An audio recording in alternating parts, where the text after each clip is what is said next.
നീ മദീനയിലെ കുതിരക്കാരന്റെ കഥ കേട്ടു? മദീനയിലെ കുതിരക്കാരന്റെ കഥ ഞാൻ കേട്ടിട്ടില്ല. എന്നാ അങ്ങനെ ഒരു കഥയുണ്ട്.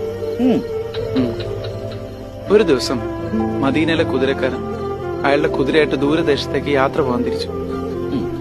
കുതിരയപ്പ ഈ ദേശം ലക്ഷ്യം വെച്ച് അങ്ങ് നടക്കുക. കുറെ ദൂരം നടന്നു കഴിഞ്ഞപ്പോ ഇവരൊരു കാട്ടിലെത്തി. കാട്ടിലൂടെ ഇവര് നടന്നുകൊണ്ടിരുന്നപ്പോ പെട്ടെന്ന് നേരെ ഉരുട്ടി കഴിഞ്ഞപ്പോ കുതിരയ്ക്ക് പോകേണ്ട വഴി കാണാൻ പറ്റാതെ കുതിര ടെൻഷൻ അടിച്ച് അവിടെ നിന്ന്. എന്നിട്ട് കുതിരക്കാരോട് ചോദിച്ചു, അയ്യോ നമുക്ക് പോകേണ്ട വഴി കാണാൻ പറ്റുന്നില്ലോ, നമ്മൾ ഇനി എന്ത് ചെയ്യുന്നു?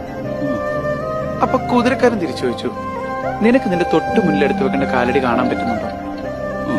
കുതിരയൊന്ന് മുന്നോട്ട് നോക്കിയിട്ട് പറഞ്ഞു, ആ അതെനിക്ക് കാണാൻ പറ്റുന്നുണ്ടോ? അപ്പൊ കുതിരക്കാരൻ പറഞ്ഞു, എന്നാ അത് ആദ്യം എടുത്ത് വെക്കടാ തെണ്ടീന്ന്.